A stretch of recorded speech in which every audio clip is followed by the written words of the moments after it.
V tej steklenički smo dobili sodelovanje pivovarne in skoraj najbolj priznanih imen proizvajalca viskija irskega.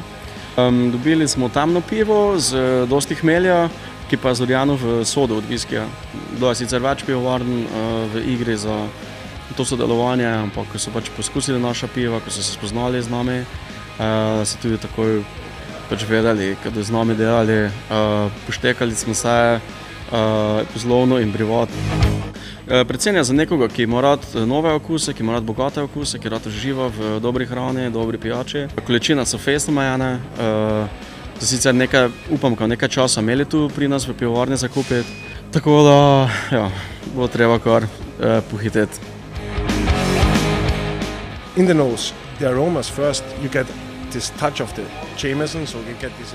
Najprej v nosu začutiš to aromo alkohola, ampak ko ga poskusiš, je tako dobro uravnoteženo. Ponavadi pri pivu s tako vsebnostjo alkohola čutiš to izrazitost. Pri tem pivu pa so vse komponente tako združene, da mu dajejo posebno mehkobo in svežino. Zato je odlično, da se je Vasja odločil za ta projekt z Jamesonom Avstrija. So for me it was perfect that Vasja did this project for Jameson and for Austria.